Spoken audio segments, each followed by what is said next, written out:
أعوذ بالله من الشيطان الرجيم.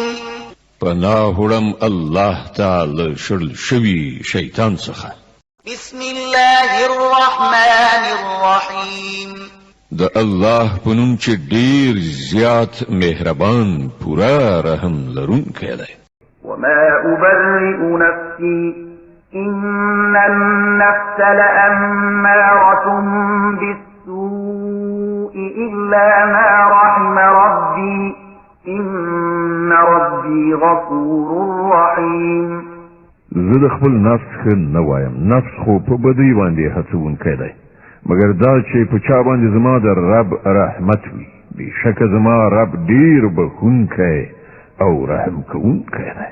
وقال الملك ائتوني به أستخلصه لنفسي فلما كلمه قال إنك اليوم لدينا مكين أمين.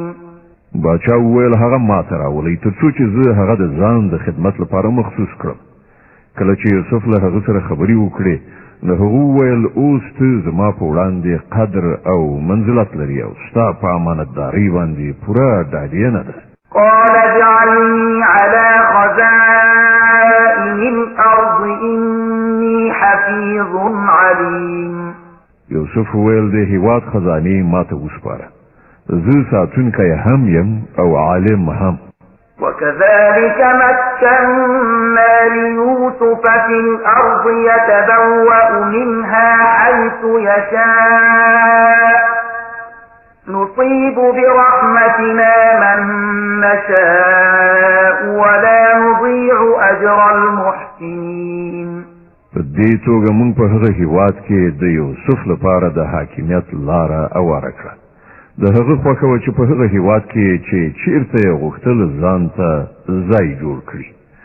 موږ خپل رحمت چاته مو چې خوښه شي ور په برخه کوو.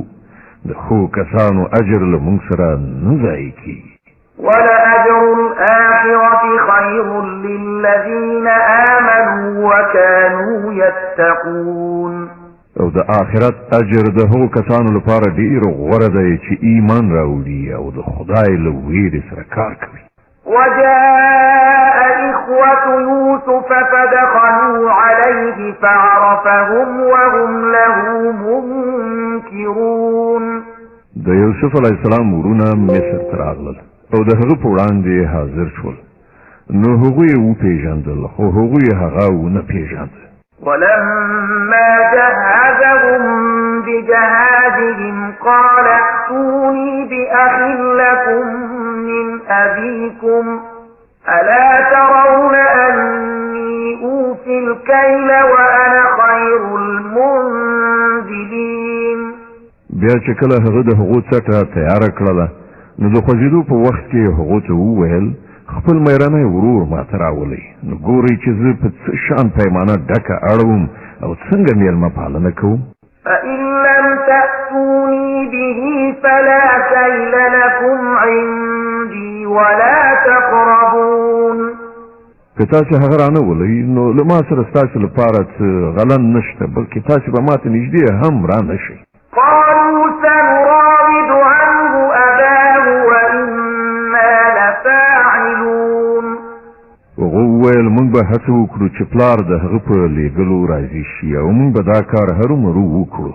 وقال لفتيانه اجعلوا بضاعتهم في رحالهم لعلهم يعرفونها إذا انقلبوا إلى أهلهم لعلهم يرجعون. یوسف غلامانو ته اشاره وکړه چې دوی چې د غریب په بدل کې کوم مال ورکړی دی هغه په پټه د دوی په څټو کې کېږدئ. دا کار یوسف په دې هیله وکړ چې هغوی به کور ته په رسېدو سره خپل بیرته ورکړی شوی مال وپېژني یا به د دې پیرزوینې احسان سترګې ونیسي او کېدای شي چې بیا راشي. فلما رجعوا إلى أبيهم قالوا يا أبانا منع منا الكيل فأرسل معنا أخانا نكتل وإنا له لحافظون. کله چې هغوی خپل پلار ته ورغلل نو ویې ویل پلار په راتلونکي وخت کې موږ ته غلا نه راکوله کېږي، نو ته زموږ ورور له موږ سره ولېږه تر څو چې موږ غله راواخلو رایې وړو او د ده ساتنه زموږ په غاړه ده. قال هل آمنكم عليه إلا كما أمنتكم على أخيه من قبل فالله خير حافظا وهو أرحم الراحمين. پلار ځواب ورکړ آیا زه پر تاسې باندې د ده په باب هماغسې اعتماد وکړم لکه چې له دې نه مخکې مې د ده د ورور په باب در باندې کړی دی؟ الله ډېر ښه ساتندوی دی او هغه تر ټولو زیات رحم کوونکی دی. ولما فتحوا متاعهم وجدوا بضاعتهم ردت إليهم قالوا يا أبانا ما نبغي هذه بضاعتنا ردت إلينا ونمير أهلنا ونحفظ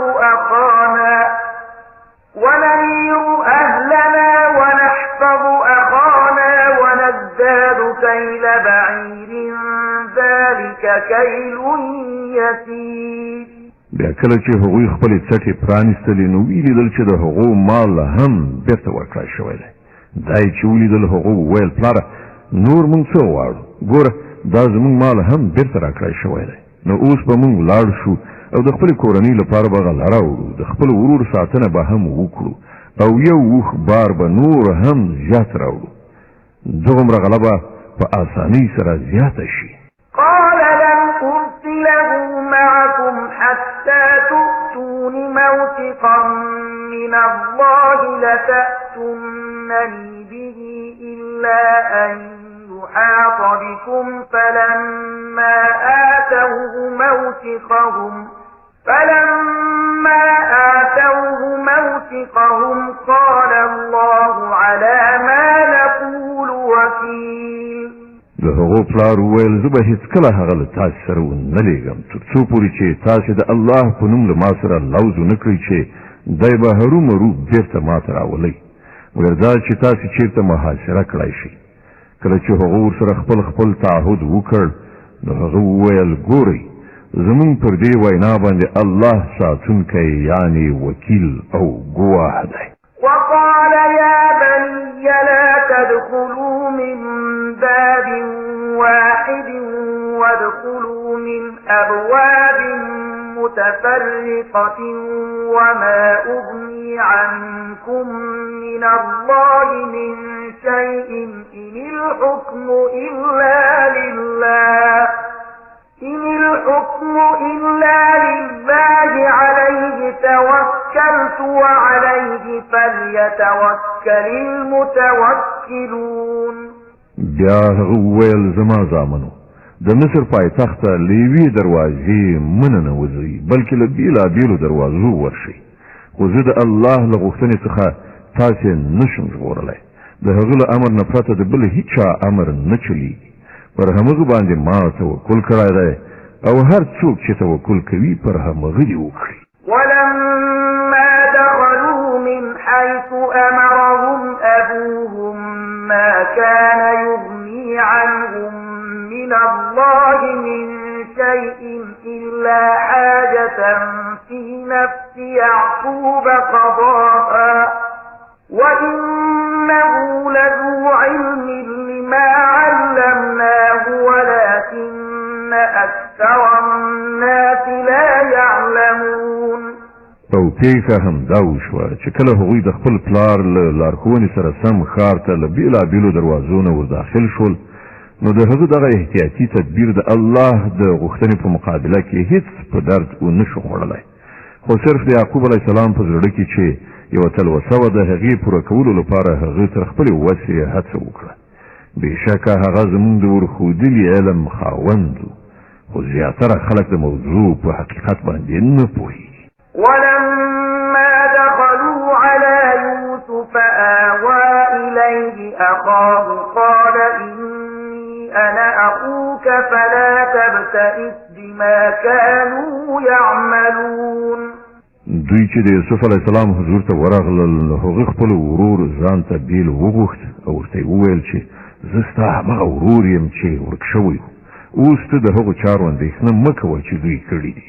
فلما جهزهم بجهازهم جعل السقاية في رحل أخيه ثم أذن مؤذن أيتها العير إنكم لسارقون. یوسف چې کله د دوی څټې وتړلې نو هغه د خپل سکني ورور په څټه کې خپل جام کېښود. بیا یو آواز کوونکي نارې کړې ای کاروانیانو تاسې غله یې. قالوا وأقبلوا عليهم ماذا تفقدون. هغوی راوګرځېدل پوښتنه یې وکړه ستاسې څه شی ورک شو؟ قالوا نفقد طواع الملك ولمن جاء به حمل بعير وأنا به زعيم. د باچا نوکرانو وویل موږ د باچا جام ورک کړی دی او د هغه خانه سامان وویل هر څوک چې راوړي د هغه لپاره د یو وخ بار مکافات دی دا به زما په غاړه وي. قالوا تالله لقد علمتم ما جئنا لنفسد في الأرض وما كنا تاركين. دغه ورونو وویل په خدای قسم دی تاسې ښه پوهېږئ چې موږ دغه هېواد ته د فساد کولو لپاره راغلي نه یو او موږ غله نه یو. قالوا فما جزاؤه إن كنتم كاذبين. هغوی وویل ښه نو که ستاسې خبره دروغ ثابته شي نو د غله څه سزا ده؟ قالوا جزاؤه من وجد في رحله فهو جزاؤه كذلك نجزي الظالمين. هغوی وویل د هغه سزا د چا له څټې نه چې څه شی راووته هغه دې خپله په خپله سزا کې وساتل شي. زموږ په نزد خو داسې ظالمانو ته د سزا ورکولو همدا مقررات دي. فبدأ بأوعيتهم قبل وعاء أخيه ثم استخرجها من وعاء أخيه كذلك كدنا ليوسف ما كان ليأخذ أخاه في دين الملك إلا أن يشاء الله نرفع درجات من نشاء وفوق كل ذي علم عليم. نو یوسف له خپل سکني ورور نه مخکې د هغو د څټو په لټولو پیل وکړ. بیا یې د خپل ورور له څټې نه ورک شوی شی په لاس راوړ. په دې ډول موږ په خپل تدبیر سره د یوسف ملاتړ وکړ. د هغه دا کار نه و چې د باچا په دین یعنې د مصر په پاچاهي قانون کې خپل ورور نیولی وای مګر دا چې الله همدغسې وغواړي. زموږ چې چاته خوښه شي د هغه درجې لوړوو او د هر علم خاوند د پاسه یو بل لوی عالم شته. قالوا إن يسرق فقد سرق أخ له من قبل فأسرها يوسف في نفسه ولم يبدها لهم قال أنتم شر مكانا والله أعلم بما تصفون. دوی ویل که دی غلا وکړي نو هیڅ د حیرانتیا خبره نه ده. له دې نه مخکې د ده ورور یوسف هم غلا کړې ده. یوسف دا خبره په زړه وزغمله خو حقیقت یې هغوی ته څرګند نه کړ. صرف تر شونډو لاندې دومره وویل چې ډېر زیات بد خلک یې تاسې پر ما باندې چې مخامخ کوم تور لګوئ د هغه په حقیقت باندې خدای ډېر ښه پوهېږي. قالوا يا أيها العزيز إن له أبا شيخا كبيرا فخذ أحدنا مكانه إنا نراك من المحسنين. هغوی ویل ای د اقتدار واکمنه عزیزه د ده پلار ډېر زیات سپینګیری سړی دی. ته د ده په ځای له موږ نه کوم یو ونیسه. موږ تا ډېر نیکزړی انسان وینو. قال معاذ الله أن نأخذ إلا من وجدنا متاعنا عنده إنا إذا لظالمون. یوسف ویل خدای ته پناه وروړم بل څوک مونږ څنګه نیولی شو که مونږ هغه څوک پرېږدو چې مونږ له هغه سره مال موندلی دی او بل څوک ونیسو نو مونږ به ظالمان یو. فلما استيئسوا منه خلقوا نجيا قال كبيرهم ألم تعلموا أن أباكم قد أخذ عليكم موثقا من الله ومن قبل ما فرطتم في يوسف قال كبيرهم ألم تعلموا أن أباكم قد أخذ عليكم موثقا من الله ومن قبل ما فرطتم في يوسف فلن أبرح الأرض حتى يأذن لي أبي أو يحكم الله لي وهو خير الحاكمين. کله چې هغوی له یوسف نه ناامیده شول نو په یو ګوښه کې په خپلو منځو کې په مشوره لاس پورې کړ. له هغو نه چې کوم یو تر ټولو مشر و هغه وویل ایا تاسې نه پوهېږئ چې ستاسې پلار له تاسې نه د خدای په نوم څه تعهد او ژبنه اخیستې ده او له دې نه مخکې چې تاسې د یوسف په باب کوم زیاتی کړی دی هغه هم تاسې ته معلوم دی. اوس خو به زه له دې ځایه هېڅکله لاړ نه شم تر څو پورې چې زما پلار ما ته اجازه رانه کړي او یا الله زما په باب څه فیصله ونه کړي چې هغه تر ټولو ښه فیصله کوونکی دی. ارجعوا إلى أبيكم فقولوا يا أبانا إن ابنك سرق وما شهدنا إلا بما علمنا وما كنا للغيب حافظين. تاسې لاړ شئ خپل پلار ته ووایئ چې پلاره ستا زوی غلا کړې ده مونږ هغه په غلا نه دی لیدلی څه چې مونږ ته معلوم شوي دي همغه بیانوو او د غیبي پیښو مخنیوی خو مونږ نشوی کولی. واسأل القرية التي كنا فيها والعير التي أقبلنا فيها وإنا لصادقون. ته د خپلو معلوماتو لپاره د هغه کلي له خلکو نه پوښتنه وکړه چې مونږ پکې یو له هغه کاروان نه پوښتنه وکړه چې مونږ ورسره راغلي یو مونږ په خپله وینا کې بیخي ریښتوني یو. قال بل سولت لكم أنفسكم أمرا فصبر جميل عسى الله أن يأتيني بهم جميعا إنه هو العليم الحكيم. پلار د دې سرګذشت په باب وویل په اصل کې ستاسې نفس ستاسې لپاره یو بله ستره خبره اسانه پرېښولې ده. ښه ده په دې باندې به هم صبر وکړم او په ښه شان به یې وکړم. دا څه لرې نه ده چې الله هغوی ټول له ما سره یو ځای کړي. هغه په هر څه پوهېږي او د هغه ټول کارونه په حکمت ولاړ دي. وتولى عنهم وقال يا أسفا على يوسف وابيضت عيناه من الحزن فهو كظيم. بیا یې له هغو نه مخ واړاوه او ویې ویل چې هی یوسفه هغه په زړه غمونه زغمل او د سترګو تورې سپین شوي وو. قالوا تالله تفتأ تذكر يوسف حتى تكون حرضا أو تكون من الهالكين. زامنو یې وویل د خدای لپاره ته خو تل همدا یوسف یادوي د دې وار را رسېدلی دی چې د هغه په غم کې خپل ځان ویلې کړي یا خپل ځان هلاک کړي. قال إنما أشكو بثي وحزني إلى الله وأعلم من الله ما لا تعلمون. يا بني يذهبوا فتحسسوا من يوسف وأبيه ولا تيأسوا من روح الله إنه لا ييأس من روح الله إلا القوم الكافرون. هغه ویل زه د خپل خفګان او د خپل غم فریاد له الله نه پرته بل چاته نه کوم او د الله له خوا نه چې څنګه زه خبر یم تاسې نه یاست. زما زامنو لاړ شئ د یوسف او د هغه د ورور څه پته ولټوئ. د الله له رحمت نه ناامیده مه اوسئ. د هغه له رحمت نه کافران ناامیده کیږي.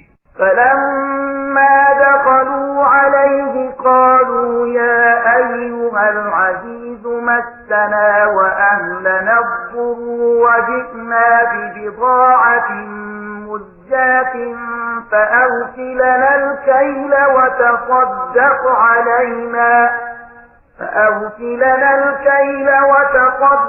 علينا إن الله يجزي المتصدقين.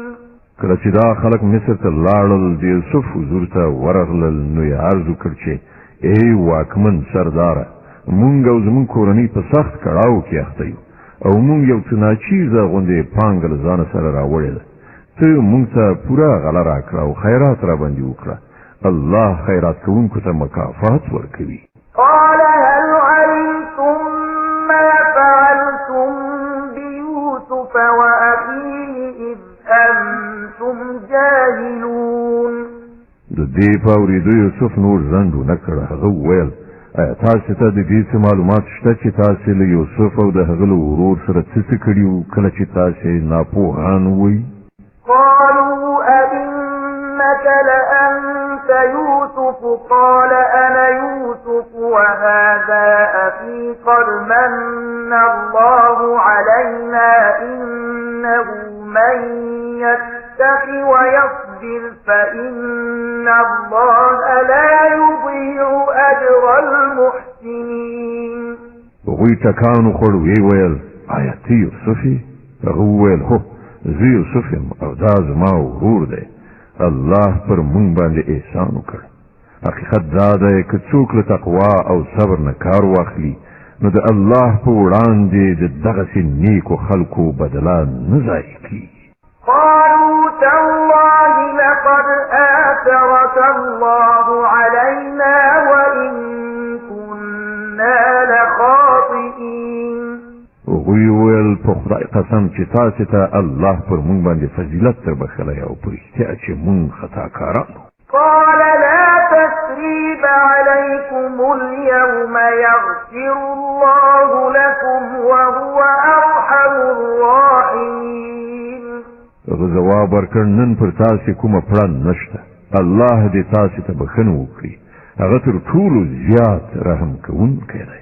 اذهبوا بقميصي هذا فألقوه على وجه أبي يأت بصيرا وأتوني بأهلكم أجمعين. زی زما دغه کمیس در سره یوسئ او زما د پلار په مخ باندې وغوړوئ. د هغه بینایي به بیرته ورکړه شي او خپله ټوله کورنۍ ماته راولئ. ولما فصلت العير قال أبوهم إني لأجد ريح يوسف لولا أن تفندون. کله چې دغه کاروان له مصر نه روان شو نو د هغو پلار په کنعان کې وویل زه د یوسف خوشبويي محسوسوم نه چې تاسې دا ووایي چې زه په زړښت کې کاواکه یعنې ساده شوی یم. قالوا تالله إنك لفي ضلالك القديم. د کور خلکو وویل په خدای قسم چې لا تر اوسه پورې په همغه زاړه سودایي توپ کې غورځېدلی. فلما أن جاء البشير ألقاه على وجهه فارتد بصيرا قال ألم أقل لكم إني أعلم من الله ما لا تعلمون. نو کله چې زیری راوړونکی راغی هغه د یوسف علیه السلام کمیس د حضرت یعقوب علیه السلام پر مخ باندې وغوړاو او په ناڅاپي ډول د هغه سترګې بیرته بینا شوې. په دې وخت کې هغه وویل ما تاسې ته نه وویلې چې زه د الله د لوري پر هغه څه پوهېږم چې تاسې ورباندې نه پوهېږئ. قالوا يا أبانا استغفر لنا ذنوبنا إنا كنا خاطئين. قال سوف أستغفر لكم ربي إنه هو الغفور الرحيم. ټول وویل پلاره اوس زموږ د ګناهونو د بخښل کېدو لپاره دعا وکړه. په رښتیا چې موږ خطاکاران. هغه وویل زه به له خپل رب نه ستاسې لپاره بښنه وغواړم، هغه ډېر بښونکی او رحم کوونکی دی. فلما دخلوا على يوسف آوى إليه أبويه وقال ادخلوا مصر إن شاء الله آمين. نو کله چې دوی یوسف علیه السلام ته ورسېدل، هغه خپل مور پلار له خپل ځان سره کېنول او خپل ټولې کورنۍ ته وویل ځئ اوس ښار ته لاړ شئ، که د الله خوښه وي نو په امن او په بېغمۍ سره به اوسئ. ورفع أبويه على العرش وخروا له سجدا وقال يا أبت هذا تأويل رؤياي من قبل قد جعلها ربي حقا وقد أحسن بي إذ أخرجني من السجن وجاء بكم من البدو من بعد أن نزغ الشيطان بيني وبين إخوتي إن ربي لطيف لما يشاء إنه هو العليم الحكيم. ښار ته له ننوتلو وروسته هغه خپل مور پلار پاڅول، له ځان سره په تخت باندې کېنول او ټول د هغه په وړاندې بې واکه په سجده ټیټ شول. یوسف علیه السلام وویل پلاره دا زما د هغه خوب تعبیر دی چې ما مخکې لیدلی و، زما رب هغه حقیقت وګرځاوه.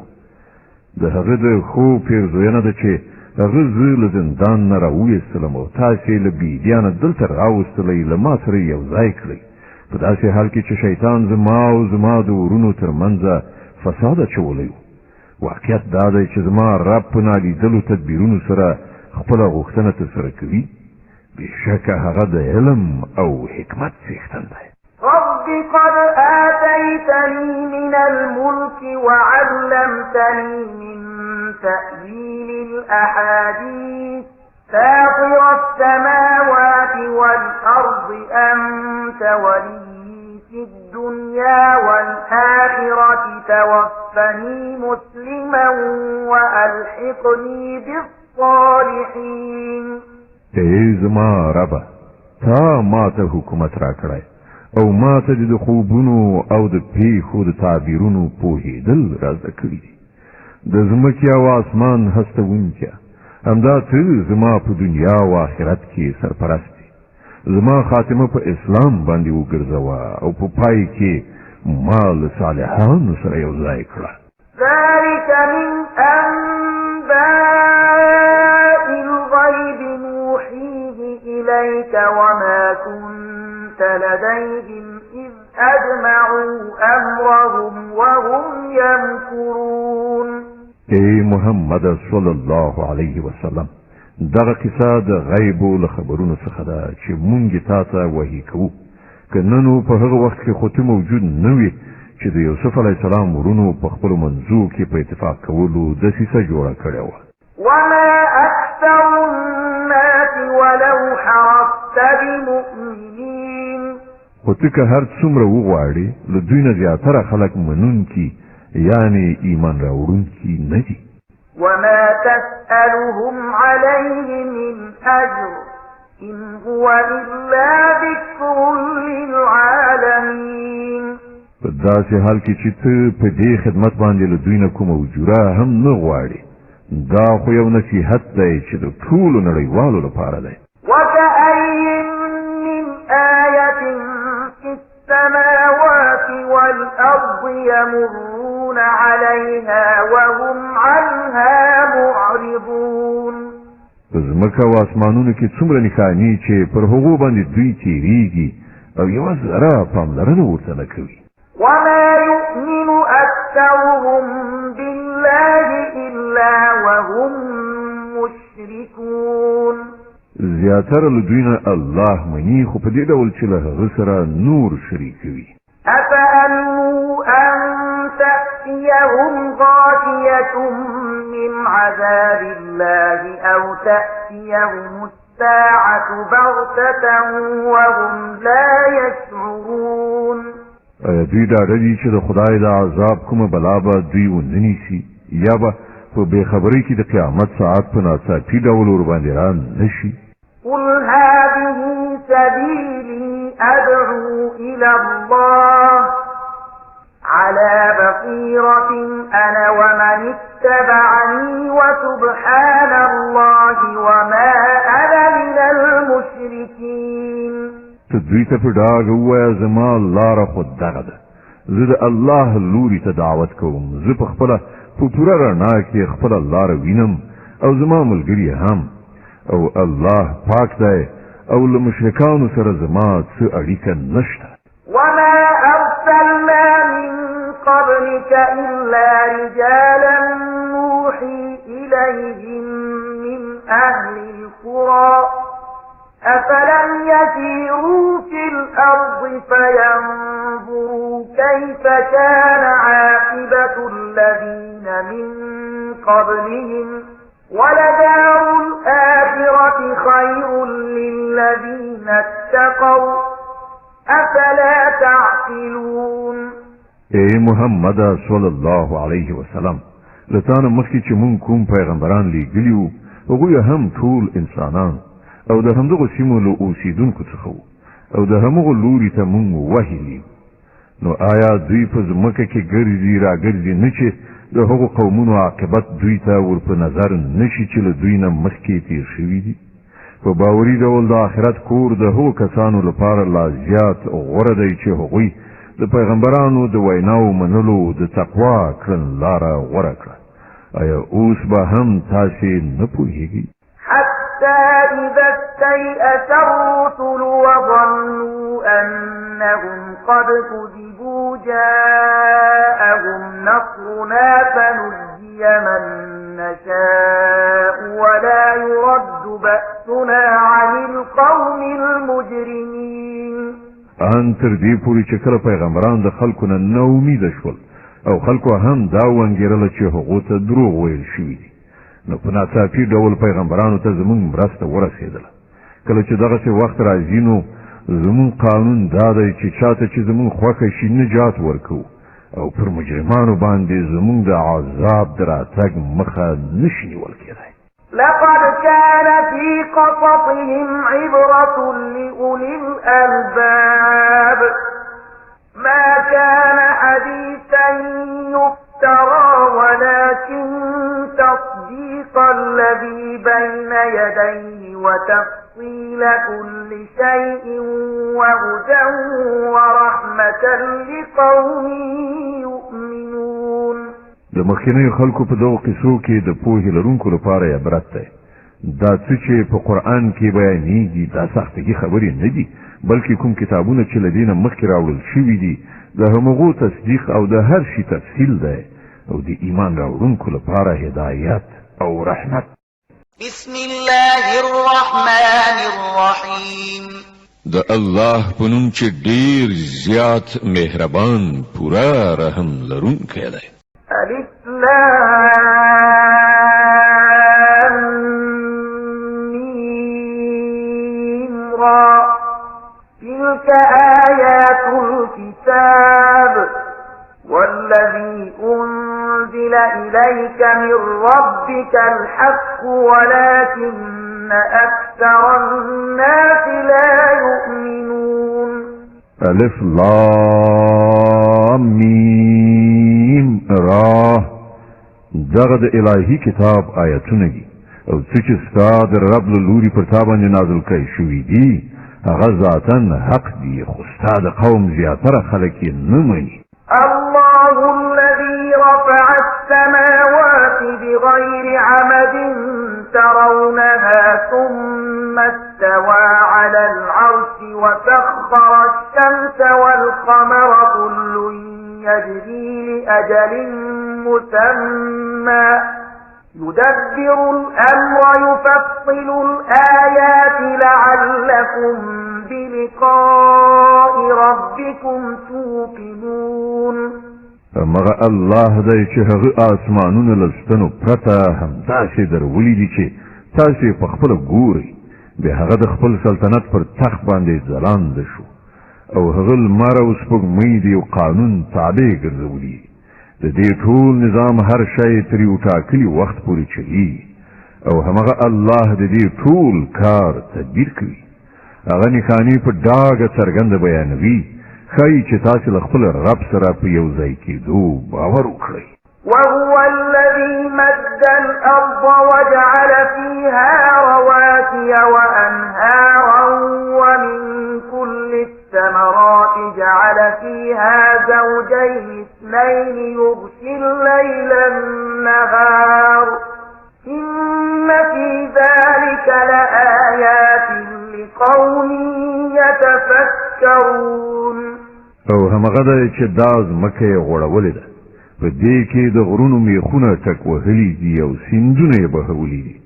همغه د هر راز میوو جوړې پیدا کړي دي او همغه په ورځې باندې شپه خوروي. په دې ټولو شیانو کې د هغو خلکو لپاره سترې نښانې دي چې له غور او فکر کولو څخه کار اخلي.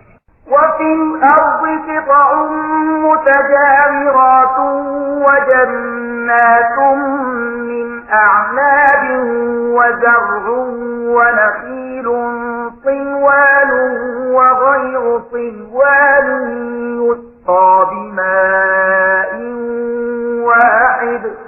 يسقى بماء واحد ونفضل بعضها على بعض في الأكل إن في ذلك لآيات لقوم يعقلون.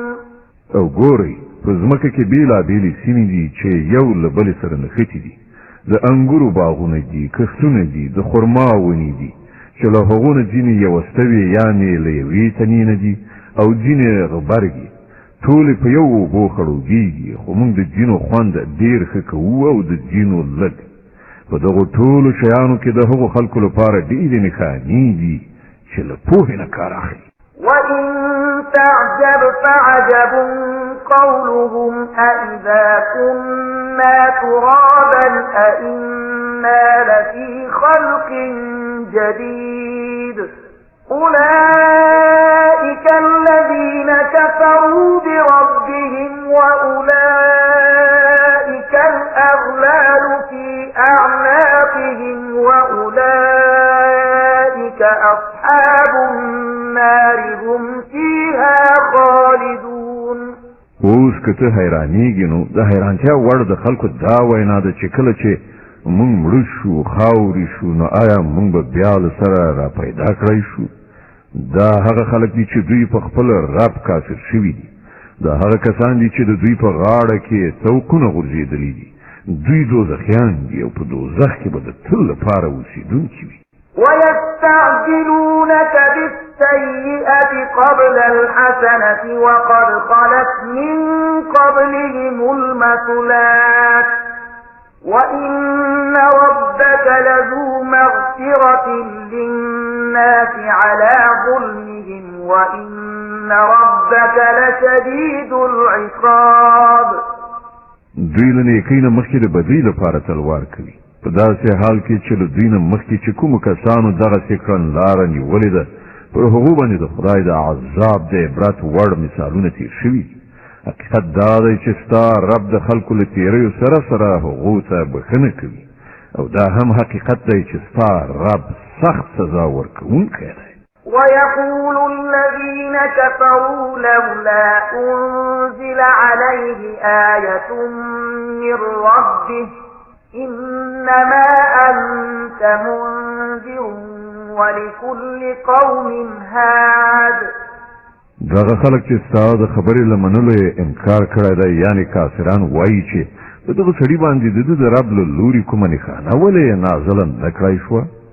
تو خو صرف خبر ورکوونکی او د هر قوم لپاره یو لارښود دی. الله يعلم ما تحمل كل أنثى وما تغيض الأرحام وما تزداد وكل شيء عنده بمقدار. الله د هرې حاملې د ګیرې نه خبر دی.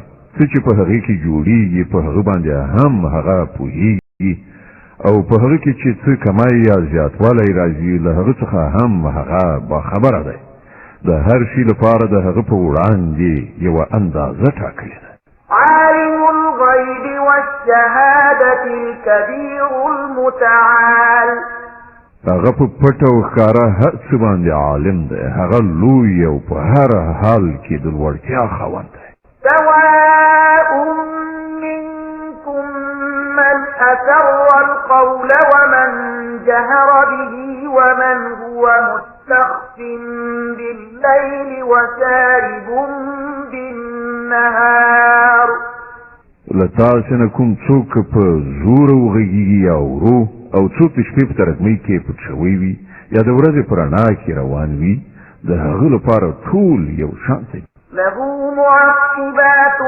من بين يديه ومن خلفه يحفظونه من أمر الله إن الله لا يغير ما بقوم حتى يغيروا ما بأنفسهم وإذا أراد الله بقوم سوءا فلا مرد له وما لهم من دونه من وال د هر چا وړاندې وروسته ټاکل شوي څارونکي دي چې د الله په حکم سره د هغه څارنه ساتنه کوي حقیقت دا دی چې الله د هیڅ قوم حالت نه بدلوي تر څو پورې چې هغوی خپل اوصاف نه وي بدل کړي او کله چې الله کوم قوم ته د سزا ورکولو فیصله وکړي نو د هغې مخنیوی د هیڅ چا په وسیله نشي کېدی نه څوک د الله په مقابل کې د دغسې قوم ملاتړ او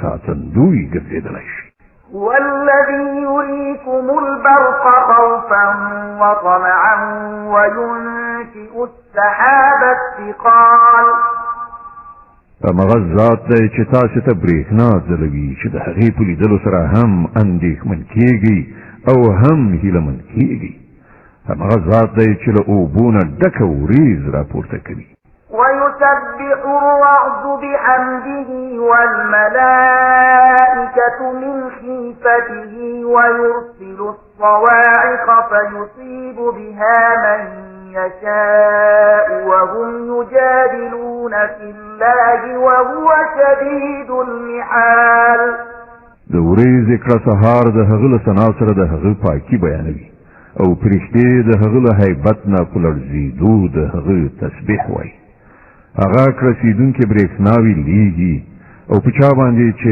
خوښه شي هغه په همغه حالت کې راغورځوي چې کله خلک د خدای په باب په شخړه اخته کېږي په واقع کې د هغه تدبیر ډېر قوي دی له دعوة الحق والذين يدعون من دونه لا يستجيبون لهم بشيء إلا كباسط كفيه إلى الماء يبلغ فاه وما هو ببالغه وما دعاء الكافرين إلا في ضلال مغته بلنه ورکول حق دی پاتې شوی هغه نورې هستۍ چې دوی ورته له هغه پرته بلنه ورکوي هغوی د دوی د دعاګانو هیڅ ځواب نشي ورکولی هغو ته بلنه ورکول خو داسې دي لکه څوک چې اوبو ته لاس اوږد کړي او ورنه وغواړي چې راشي زما خولې ته په داسې حال کې چې اوبه هغه ته رسېدونکي نه دي کټ مټ همدغه شان د کافرانو دعاګانې هم هیڅ شی نه دي مګر یو بې هدفه فایر دی د دې آیت په اورېدلو سره یوه د تلاوت سجده واجبه کېږي ولله يسجد من في السماوات والأرض طوعا وكرها وظلالهم بالغدو والآصال هغه خو همدا الله دی چې هغه ته د ځمکې او اسمان هر شی که خوښ وي که ناخوښ سجده کوي او د ټولو شیانو سیوري سهار او ماښام د هغه په وړاندې ټیټېږي قل من رب السماوات والأرض قل الله قل أفاتخذتم من دونه أولياء لا يملكون لأنفسهم نفعا ولا ضرا قل هل يستوي الأعمى والبصير أم هل تستوي الظلمات والنور أم جعلوا لله شركاء خلقوا كخلقه فتشابه الخلق عليهم قل الله خالق كل شيء وهو الواحد القهار. له دوی نه پوښتنه وکړه د اسمانونو او ځمکې رب څوک دی؟ ووایه الله. بیا دوی ته ووایه چې کله چې حقیقت دا دی نو آیا تاسې له هغه پرته داسې معبودان خپل کار جوړونکي انګېرلي چې په خپله د خپل ځان لپاره هم د څه ګټې او زیان واک نه لري؟ ووایه آیا ړوند او سترګور یعنې بینا سره برابرېږي؟ آیا رڼا او تیاره یو شان وي؟ او که داسې نه ده نو آیا د دوی انګېرلو شریکانو هم د الله غوندې څه شی پیدا کړي دي چې د هغه له امله د پیدا کولو موضوع پر دوی باندې د اشتباه وړ ګرځېدلې ده؟ ووایه د هر شي استوونکی یوازې الله دی او هغه ایکي یو پر ټولو برلاس دی. أنزل من السماء ماء فسالت أودية بقدرها فاحتمل السيل زبدا رابيا ومما يوقدون عليه في النار ابتغاء حلية أو متاع زبد مثله كذلك يضرب الله الحق والباطل فأما الزبد فيذهب جفاء وأما ما ينفع الناس فيمكث في الأرض كذلك يضرب الله الأمثال. الله له اسمانه اوبو ورولې او هر لښتي ویالې د خپل ظرفیت په تناسب راواخیستې وبهېدل. بیا کله چې سیلاب راپورته شو نو په مخ باندې زګ هم راغی او همدغسې زګ پر هغو معدني جواهرو باندې هم راپورته کېږي چې خلک هغه د ګاڼې لوښو او نورو شیانو جوړولو لپاره ویلې کوي. په همدې مثال سره الله د حق او باطل موضوع روښانوي. کوم چې زګ دی هغه بې ګټې له منځه ځي او کوم شی چې د انسانانو لپاره ګټور دی هغه په ځمکه کې پاتې کېږي. په دې ډول الله په مثالونو سره د خپلې خبرې ښوونه کوي. للذين استجابوا لربهم الحسنى والذين لم يستجيبوا له لو أن لهم ما في الأرض جميعا ومثله معه لافتدوا به أولئك لهم سوء الحساب ومأواهم جهنم وبئس المهاد. کوم کسانو چې د خپل رب بلنه ومنله د هغو لپاره ښېګڼه او چا چې هغه ونه منله هغوی که د ځمکې د ټولې شتمنۍ مالکان هم وي او همدومره نور ورسره کړي نو هغوی به د خدای له نیونې څخه د ځان ژغورلو لپاره د فدیې په ډول د هغې ټولې ورکړې ته چمتو شي. دا هغه کسان دي چې په بده توګه به حساب ورڅخه واخیستل شي او د هغو استوګنځی دوزخ دی، ډېر بد استوګنځی. أفمن يعلم أنما أنزل إليك من ربك الحق كمن هو أعمى إنما يتذكر أولو الألباب. خنو دا څنګه کېدای شي چې هغه څوک چې ستا د رب دغه کتاب چې هغه پر تا باندې نازل کړی دی حق پیژني او هغه څوک چې د دې حقیقت له پلوه ړوند دی دواړه یو شان شي. نصیحت خو هوښیاران خلک مني. الذين يوفون بعهد الله ولا ينقضون الميثاق والذين يصلون ما أمر الله به أن يوصل ويخشون ربهم ويخافون سوء الحساب. او د هغو کړنداره دا وي چې له الله سره خپله ژمنه پوره کوي، هغه له تړون نه وروسته نه ماتوي. د هغو چلند دا وي چې الله چې د کومو اړیکو ټینګولو حکم کړی دی هغه ټینګوي، له خپل رب نه ویریږي او د دې خبرې په اندېښنه کې وي چې نه چې چېرته له هغو څخه بد حساب واخیستل شي. والذين صبروا ابتغاء وجه ربهم وأقاموا الصلاة وأنفقوا مما رزقناهم سرا وعلانية ويدرؤون بالحسنة السيئة أولئك لهم عقبى الدار جنات عدن يدخلونها ومن صلح من آبائهم وأزواجهم وذرياتهم والملائكة يدخلون عليهم من كل باب سلام عليكم بما صبرتم فنعم عقبى الدار. د هغو دا حال وی چې د خپل رب د رضا لپاره له زغم نه کار اخلي، لمونځ قایموي، زمونږ له ورکړې روزۍ نه په پټه او ښکاره لګښت کوي او د بدۍ مخنیوی په نیکۍ سره کوي. د آخرت کور د همدغو خلکو لپاره دی، یعنې داسې باغونه چې د هغو همیشنی استوګنځی به وي. هغوی به پخپله هم پکې ننوځي او د هغو له پلرونو نیکونو او د هغو له مېرمنو او د هغو له اولادونو څخه چې هر څوک صالحان وي هغوی به هم له هغو سره هلته لاړ شي. ملایکې به له هرې خوا نه د هغو د هرکلي لپاره راشي او هغو ته به ووایي چې پر تاسې سلامتیا ده. څنګه چې تاسې په دنیا کې له صبر څخه کار واخیست د هغه په برکت نن تاسې د دې وړ ګرځېدلي یاست، نو څه ښه دی دغه د آخرت کور. والذين ينقضون عهد الله من بعد ميثاقه ويقطعون ما أمر الله به أن يوصل ويفسدون في الأرض أولئك لهم اللعنة ولهم سوء الدار. فاتش ول هغه خلک چې د الله ژمنه له کلک تړون وروسته ماتوي او هغه اړیکې غوڅوي چې الله د هغو د پیوندولو حکم کړی دی او په ځمکه کې فساد خوروي، هغوی د لعنت وړ دي او د هغو لپاره په آخرت کې ډېر بد استوګنځی دی. الله يبسط الرزق لمن يشاء ويقدر وفرحوا بالحياة الدنيا وما الحياة الدنيا في الآخرة إلا متاع. چاته چې د الله خوښه شي پراخه روزي وربخي او چاته چې خوښه شي لنډه تنګه روزي ورکوي. دا خلک په دنیوي ژوندانه کې خوشحاله دي، په داسې حال کې چې د آخرت په مقابل کې د دنیا ژوند له ناچیزې متاع نه پرته نور هیڅ نه دی.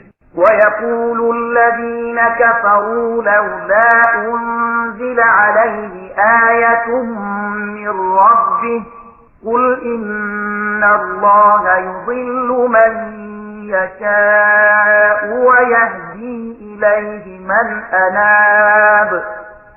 دغه کسان چې د محمدي رسالت له منلو نه انکار کړی دی وایي پر دغه سړي باندې د ده د رب له لوري کومه نښانه ولې نازله نه شوه. ووایه د الله چې چاته خوښه شي ګمراه کوي او هغه خپل لوري ته د ورتګ لاره همغه چاته ښیي چې هغه لوري ته ور وګرځي. الذين آمنوا وتطمئن قلوبهم بذكر الله ألا بذكر الله تطمئن القلوب. همدغسې خلک دي هغه کسان چې هغو د دې پیغمبر بلنه منلې ده او د هغو زړونو ته د الله په یاد سره ډاډینه ور په برخه کیږي. خبردار اوسئ، همدغه د الله یاد هغه شی دی چې په هغه سره زړونو ته ډاډینه ور په برخه کیږي. الذين آمنوا وعملوا الصالحات طوبى لهم وحسن مآب. نو کوم کسانو چې د حق بلنه ومنله او ښه عملونه یې سرته ورسول هغوی نیکمرغه دي او د ښه عاقبت خاوندان دي. كذلك أرسلناك في أمة قد خلت من قبلها لتتلو عليهم الذي أوحينا إليك وهم يكفرون بالرحمن قل هو ربي لا إله إلا هو عليه توكلت وإليه متاب. اے محمد صلی الله علیه وسلم په همدې شان سره مونږ ته په یو داسې قوم کې د پیغمبر په حیث لېږلی چې د دوی نه مخکې ډېر قومونه تیر شوي دي تر څو چې ته دوی ته هغه پیغام واوروي چې موږ پر تا باندې نازل کړی دی په داسې حال کې چې دوی په خپل مهربان خدای باندې کافران شوي دي دوی ته ووایه چې هماغه ذات زما رب دی له هغه پرته بل هیڅ معبود نشته پر همغه باندې ما توکل کړی دی او هماغه زما د ورګرځېدو مرجع ده ولو أن قرآنا سيرت به الجبال أو قطعت به الأرض أو كلم به الموتى بل لله الأمر جميعا أفلم ييأس الذين آمنوا أن لو يشاء الله لهدى الناس جميعا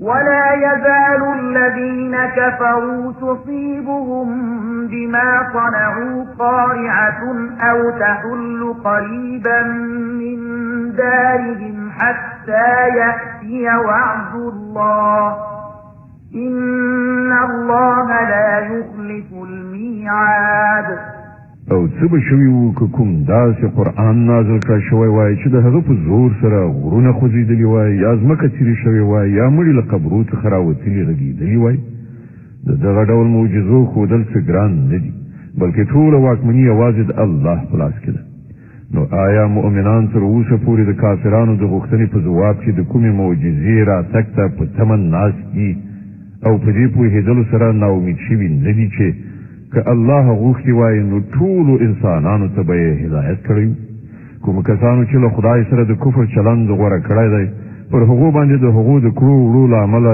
یو نه یو آفت راپرېوتی دی یا د هغو کورو ته نږدې چېرته نازلېږي دا لړۍ به تر هغه پورې روانه وي چې پر هغو باندې د الله وعده ترسره شي دا باوري ده چې الله له خپلې وعدې نه مخالفت نه کوي ولقد استهزئ برسل من قبلك فأمليت للذين كفروا ثم أخذتهم فكيف كان عقاب د تانه مخکې هم په ډېرو پیغمبرانو ملنډې وهل شوي خو ما تل منکرانو ته مهلت ورکړی دی او په پای کې مې هغوی نیولي دي نو وګوره چې زما سزا څومره سخته وه أفمن هو قائم على كل نفس بما كسبت وجعلوا لله شركاء قل سموهم أم تنبئونه بما لا يعلم في الأرض أم بظاهر من القول بل زين للذين كفروا مكرهم وصدوا عن السبيل ومن يضلل الله فما له من هاد نو آیا هغه ذات چې د هر تنفس کوونکي ګټلې یعنې هغه څه چې کړي دي تر نظر لاندې دي د هغه په مقابل کې داسې سترګې کېږي چې خلکو له هغه سره شریکان نیولي دي ای پیغمبره دوی ته ووایه که هغوی په رښتیا سره د خدای خپل ټاکلي برخوال وي نو تاسې یې نومونه واخلئ چې هغوی څوک دي تاسې الله په یوې داسې نوې خبرې خبروئ چې هغه ترې په خپله ځمکه کې ناخبره دی یا څه چې ستاسې په خوله راځي هغه وایي حقیقت دا دی چې کومو خلکو چې د حق د بلنې له منلو څخه انکار کړی دی د هغو لپاره د هغو مکرونه ښایسته کړی شوي او هغوی له سمې لارې څخه منع کړی شوي دي او څوک چې الله په ګمراهۍ کې وغورځوي هغه ته هیڅ لارښوونکی نشته لهم عذاب في الحياة الدنيا ولعذاب الآخرة أشق وما لهم من الله من واق د دغسې خلکو لپاره د دنیا په ژوندانه کې عذاب دی او د آخرت عذاب له هغه نه هم ډېر سخت دی هیڅوک داسې نشته چې له خدای نه د هغو ژغورونکی وي مثل الجنة التي وعد المتقون تجري من تحتها الأنهار أكلها دائم وظلها تلك عقبى الذين اتقوا وعقبى الكافرين النار د خدای نه د ویریدونکو انسانانو لپاره چې د کوم جنت وعده شوې ده د هغه شان دا دی چې تر هغه لاندې ویالې بهیږي د هغه میوې نه ختمېدونکي دي او د هغه سیوری همیشنی دی. دا د متقیانو عاقبت دی او د حق د منکرانو عاقبت دا دی چې د هغو لپاره د دوزخ اور دی. والذين آتيناهم الكتاب يفرحون بما أنزل إليك ومن الأحزاب من ينكر بعضه قل إنما أمرت أن أعبد الله ولا أشرك به إليه أدعو وإليه مآب. ای پیغمبره، کوم خلکو ته چې مونږ مخکې کتاب ورکړی وو هغوی له دې کتاب نه چې مونږ پر تا نازل کړی دی خوشحاله دي او په بېلابېلو ډلو کې ځینې خلک داسې هم شته چې د ده ځینې خبرې نه مني. ته په ډاګه ووایه چې ما ته خو یوازې د الله د بندګۍ او حکم راکړل شوی دی او له دې نه منع کړی شوی یم چې څوک د هغه شریک وانګېرم. له دې کبله زه د همغه لوري ته بلنه ورکوم او د همغه خوا ته زما ورګرځېدل دي. وكذلك أنزلناه حكما عربيا ولئن اتبعت أهواءهم بعدما جاءك من العلم ما لك من الله من ولي اتقوا وعقبى الكافرين النار. لو خدای نه د ویریدونکو انسانانو لپاره چې د کوم جنت وعده شوې ده د هغه شان دا دی چې تر هغه لاندې ویالې بهیږي. د هغه میوې نه ختمېدونکي دي او د هغه سیوری همیشنی دی. دا د متقیانو عاقبت دی او د حق د منکرانو عاقبت دا دی چې د هغو لپاره د دوزخ اور دی. والذين آتيناهم الكتاب يفرحون بما أنزل إليك ومن الأحزاب من ينكر بعضه. هدایت کړی کوم کسانو چې له خدای سره د کفر چلند غوره کړی دی پر هغو باندې د هغو د کړو وړو له امله یو نه یو آفت را پرېوتی دی یا د هغو کورو ته نږدې چېرته نازلېږي. دا لړۍ به تر هغه پورې روانه وي چې پر هغو باندې د الله وعده ترسره شي. دا باوري ده چې الله له خپلې وعدې نه مخالفت نه کوي. ولقد استهزئ برسل من قبلك فأمليت للذين كفروا ثم أخذتهم فكيف كان عقاب. د تا نه مخکې هم په ډېرو پیغمبرانو ملنډې وهل شوي دي خو ما تل منکرانو ته مهلت ورکړی دی او په پای کې مې هغوی نیولي دي.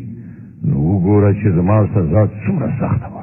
أفمن هو قائم على كل نفس بما كسبت وجعلوا لله شركاء قل سموهم أم تنبئونه بما لا يعلم في الأرض أم بظاهر من القول بل زين للذين كفروا مكرهم وصدوا عن السبيل ومن يضلل الله فما له من هاد.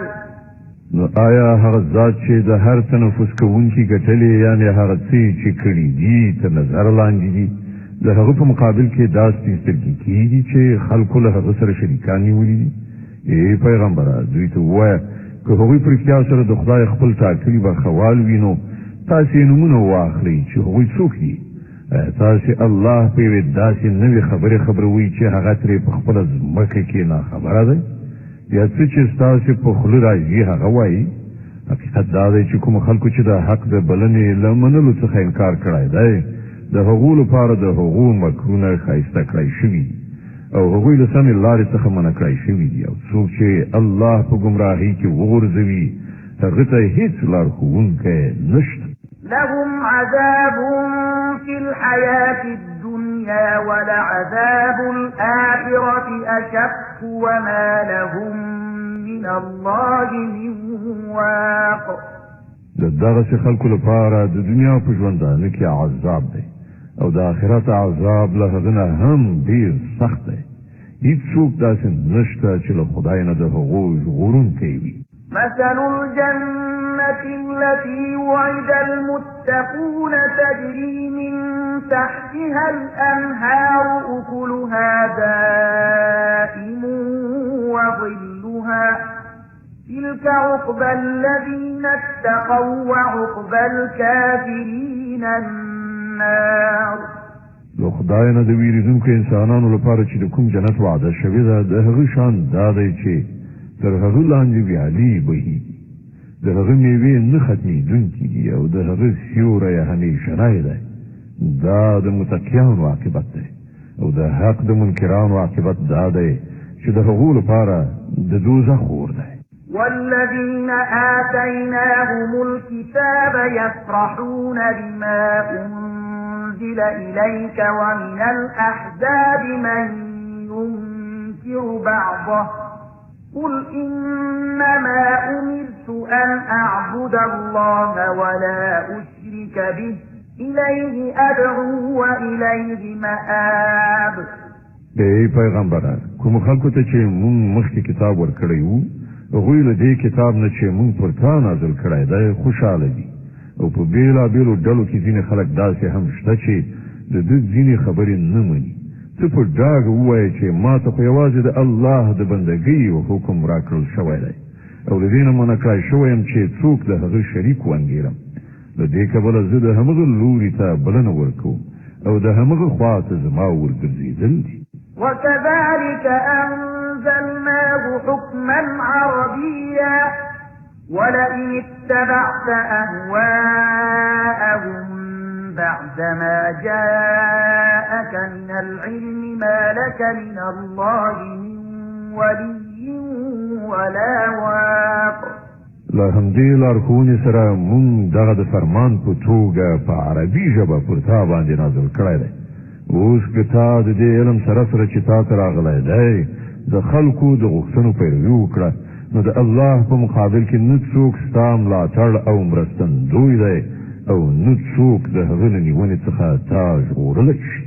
ولقد أرسلنا رسلا من قبلك وجعلنا لهم أزواجا وذرية وما كان لرسول أن يأتي بآية إلا بإذن الله لكل أجل كتاب. لتانه مخکې هم مونږ ډېر پیغمبران لیږلي دي او مونږ هغوی د میرمنو او اولادونو خاوندان ګرځولي وو او د هیڅ یو پیغمبره هم د دې وس واک نه و چې دې د الله له اذن څخه په خپله یې کومه نښانه راوړې ښودلې وای. د هر وخت لپاره یو کتاب دی. يمحو الله ما يشاء ويثبت وعنده أم الكتاب. د الله چې څه ته خوښه شي له منځه یې وړي او څه ته یې چې خوښه شي برقراروي ام الكتاب له همغه سره دی. وإما نرينك بعض الذي نعدهم أو نتوفينك فإنما عليك البلاغ وعلينا الحساب. او ای پیغمبر صلی الله علیه وسلم د کوم شوم عاقبت اختار چې موږ د خلکو ته ورکوو د هغه کومه برخه که موږ ستا په ژوندانه کې وروښیو یا د هغه له منځ ته راتګ نه مخکې موږ تا وفات کړو. په هر حال ستا وظیفه یوازې پیغام رسول دي او د اعمالو حساب اخیستل زموږ کار دی. أولم يروا أنا نأتي الأرض ننقصها من أطرافها والله يحكم لا معقب لحكمه وهو سريع الحساب. ایا دغه خلک نه ګوري چې موږ په دغه سیمې را روان یو او د هغې دایره له هرې خوا راتنګوو؟ الله حکومت کوي، هیڅوک د هغه په فیصلو باندې تجدید نظر کوونکی نشته او د هغه په حساب اخیستلو کې څه ځنډ نه راځي. وقد مكر الذين من قبلهم فلله المكر جميعا يعلم ما تكسب كل نفس وسيعلم الكفار لمن عقبى الدار. نو دوی نه مخکې چې کوم خلک تیر شوي دي هغوی هم غټ چلونه چلولی دي خو اصلي فیصله کوونکی چل په ټوله معنا یوازې د الله په لاس کې دی. هغه پوهیږي چې څوک څه ګټي او دغه د حق منکران به ډېر ژر وګوري چې عاقبت د چا په ګټه تمامېږي. ويقول الذين كفروا لست مرسلا قل كفى بالله شهيدا بيني وبينكم ومن عنده علم الكتاب.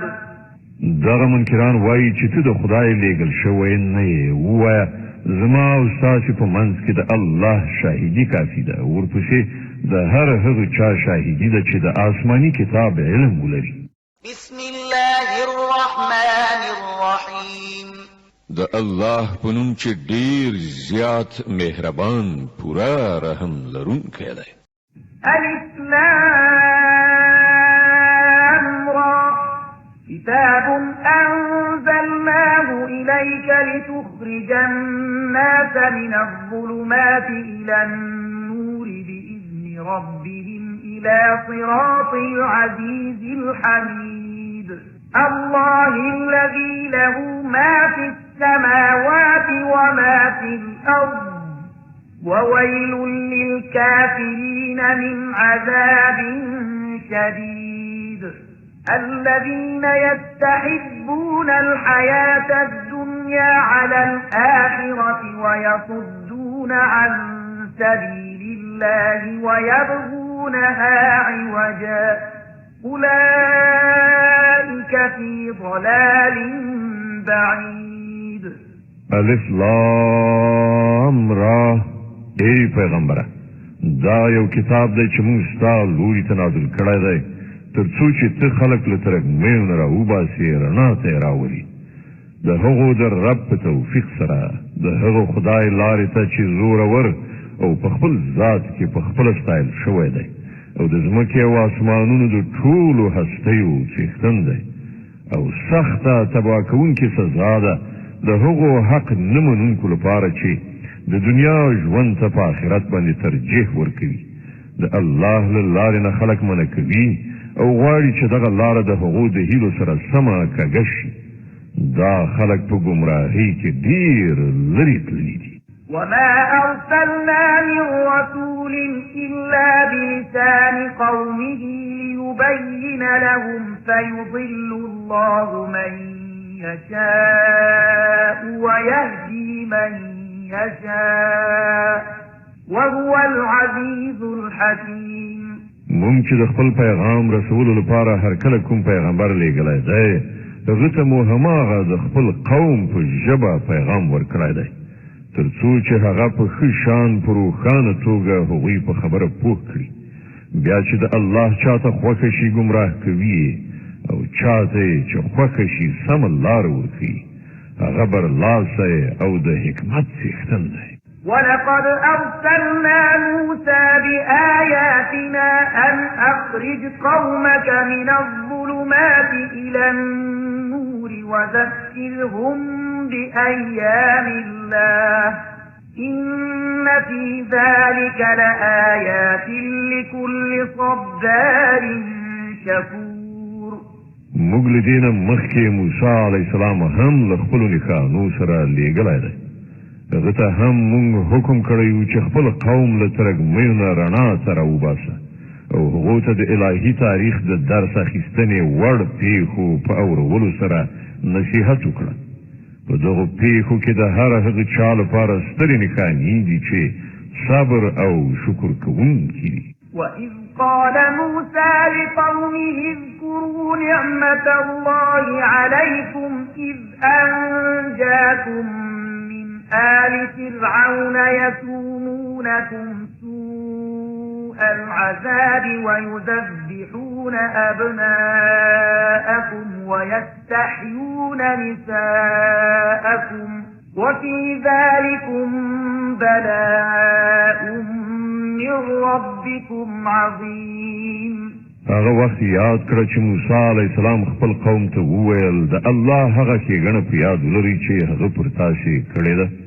هغه تاسې له فرعونیانو نه وژغورلی چې تاسې سخت ربړولی ستاسې هلکانې وژل او ستاسې ښځې ژوندۍ ساتلي په دې کې ستاسې د رب له لورې لوی ازمویښت وَإِذْ تَأَذَّنَ رَبُّكُمْ لَئِن شَكَرْتُمْ لَأَزِيدَنَّكُمْ وَلَئِن كَفَرْتُمْ إِنَّ عَذَابِي لَشَدِيدٌ او په یاد ولرئ ستاسې رب خبردار کړي وي چې که تاسې شکر وباسئ نو پر تاسې به لا زیاته پیرزوینه وکړم او که د نعمت ناشکري وکړئ نو زما سزا ډېره سخته ده.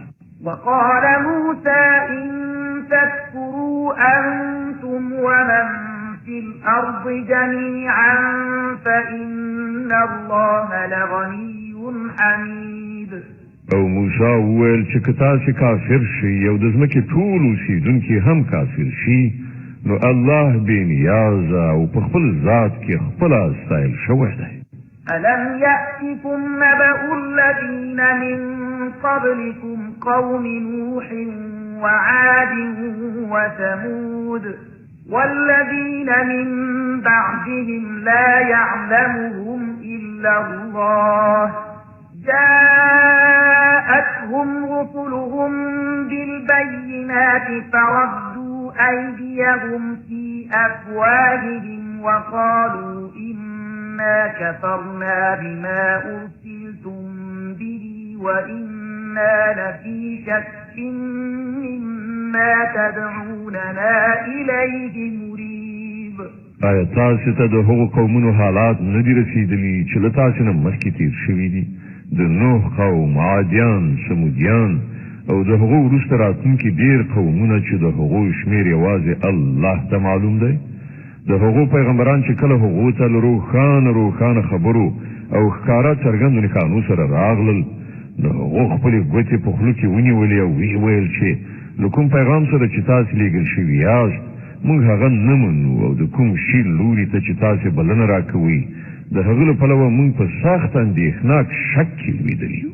قالت رسلهم أفي الله شك فاطر السماوات والأرض يدعوكم ليغفر لكم من ذنوبكم ويؤخركم إلى أجل مسمى قالوا إن أنتم إلا بشر مثلنا تريدون أن تصدونا عما كان يعبد آباؤنا فأتونا بسلطان مبين.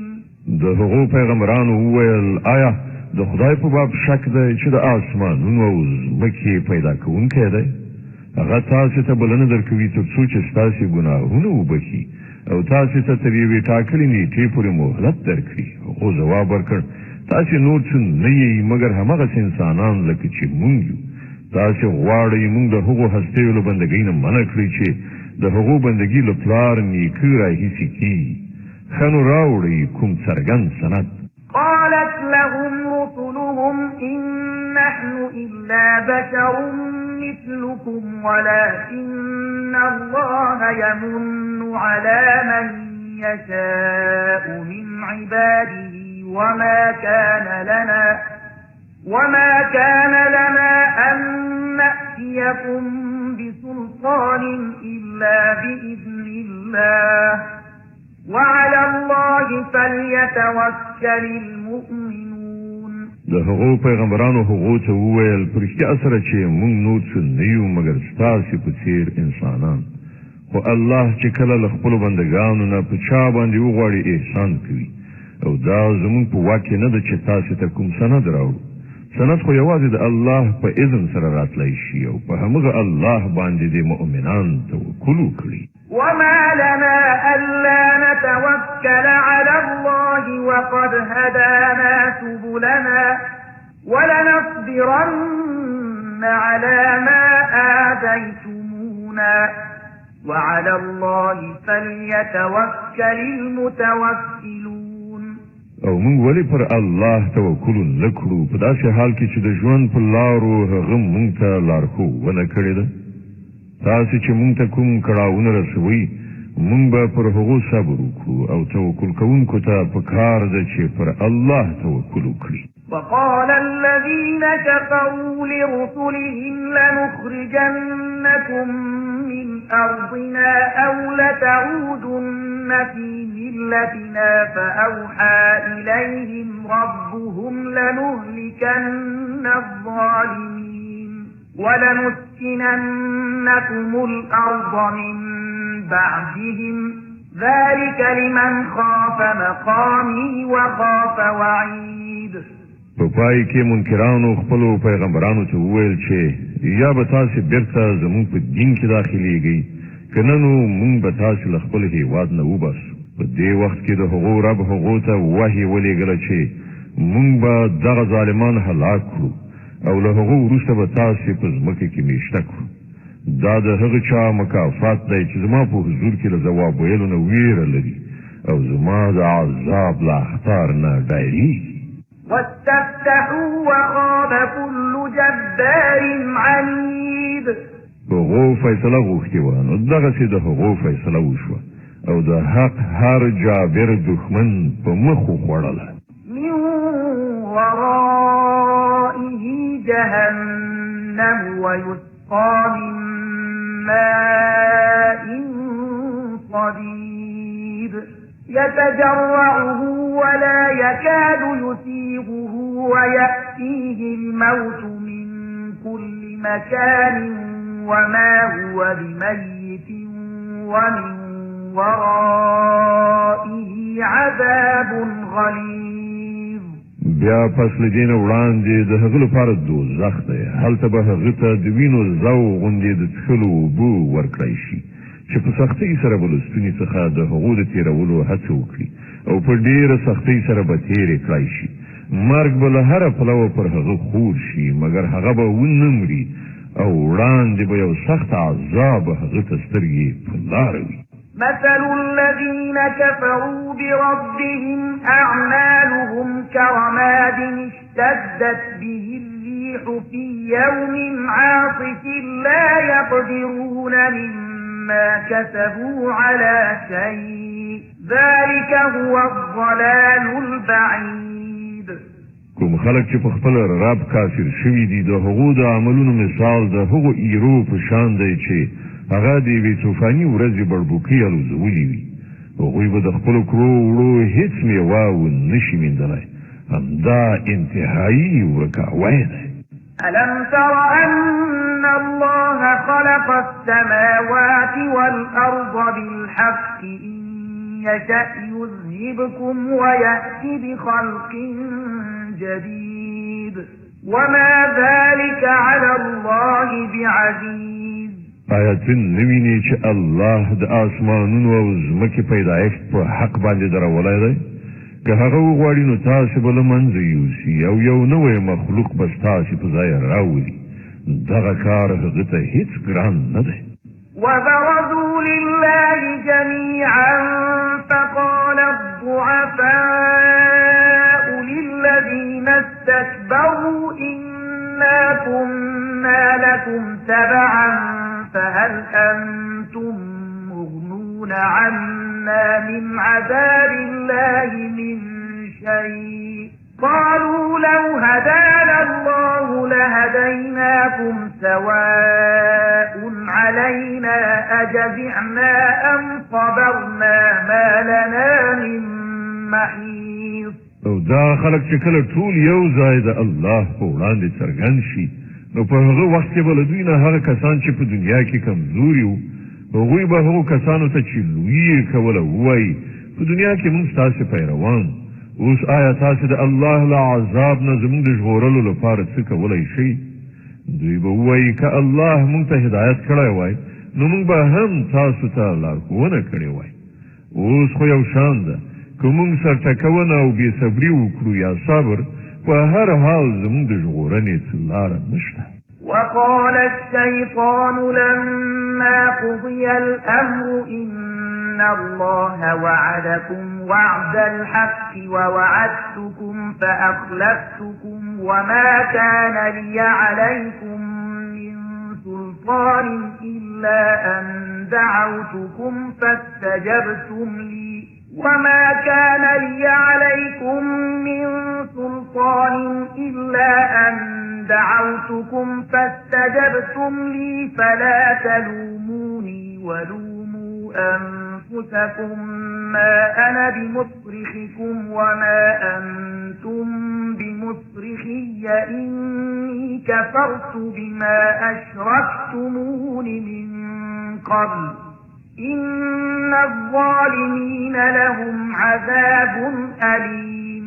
او کله چې فیصله وکړای شي نو شیطان به ووایي حقیقت دا دی الله چې له تاسو سره کومې وعدې کړې وي هغه ټولې رښتینې وي او ما چې څومره وعدې وکړې له هغو نه مې یوه هم پوره نه کړه زما پر تاسې څه زور نه و ما له دې نه پرته نور څه نه دي کړي چې د خپلې لارې په لوري مې تاسو ته بلنه درکړه او تاسې زما بلنې ته لبیک ووایي اوس پر ما پړه مه اچوئ خپل ځانونه پړه وګڼئ دلته نه زه ستاسې فریاد ته رسېدی شم او نه تاسې زما فریاد ته له دې نه مخکې چې تاسې زه په خدایي کې شریک ګرځولی وم زه له هغې نه بریء الذمه یم د داسې ظالمانو لپاره خو په یقیني ډول دردناکه سزا ده وأدخل الذين آمنوا وعملوا الصالحات جنات تجري من تحتها الأنهار خالدين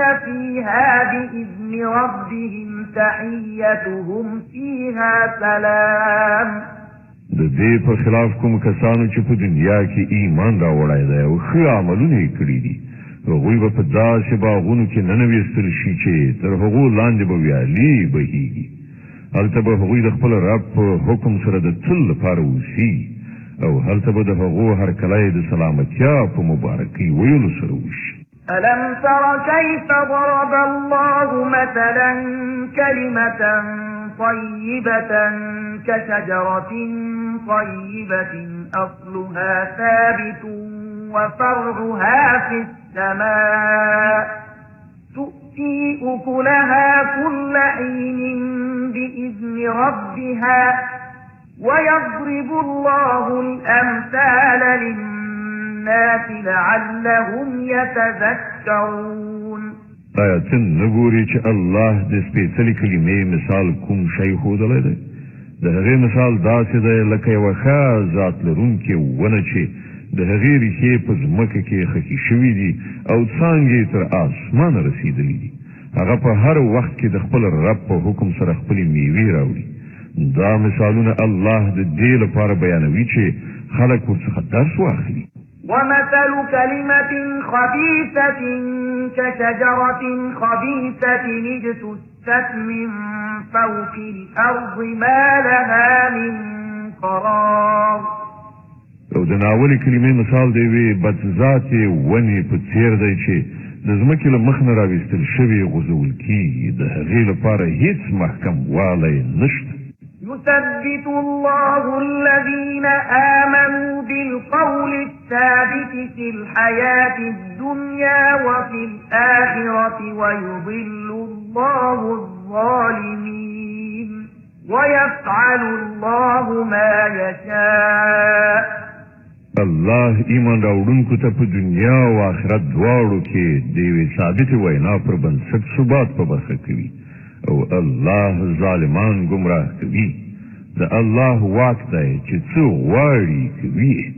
ألم تر إلى الذين بدلوا نعمة الله كفرا وأحلوا قومهم دار البوار جهنم يصلونها وبئس القرار.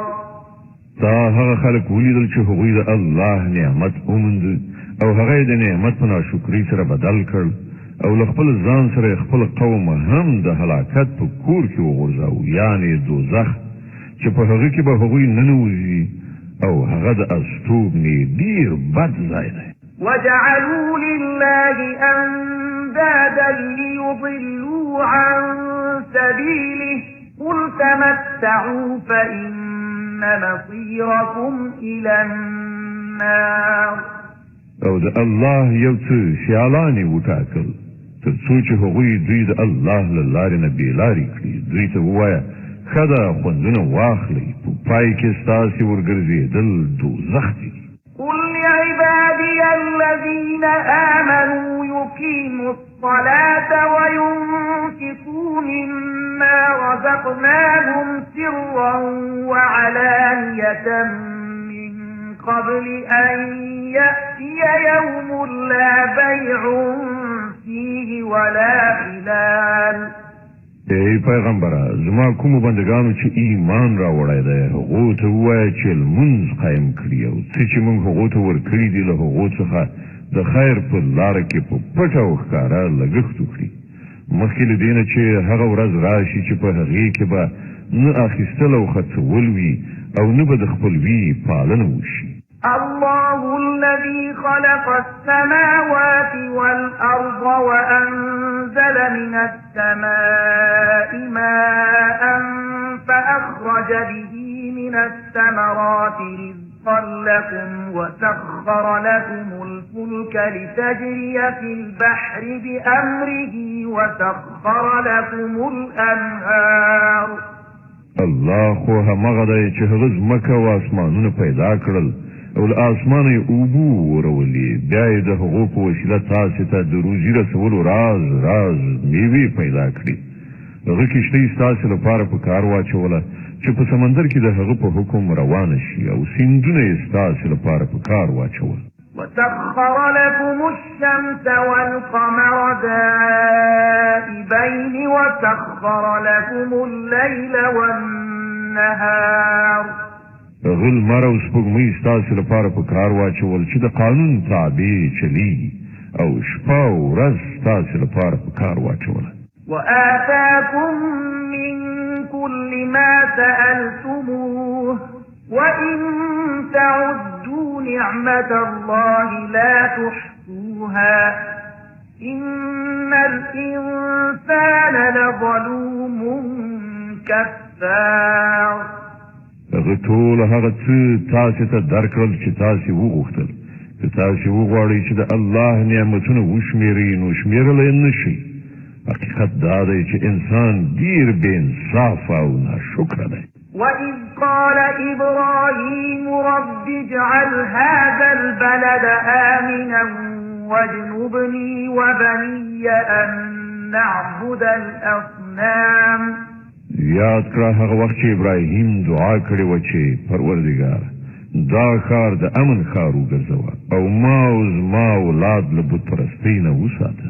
رب إنهن أضللن كثيرا من الناس فمن تبعني فإنه مني ومن عصاني فإنك غفور رحيم. پروردګار دغه بوتانو زیاتره خلک په ګمراهۍ کې اچولي چې څوک زما په کړنلاره لاړ هغه زما دی. پروردګار دا ښار د امن ښار وګرځوه او ما او زما اولاد له بتپرستۍ نه وساته.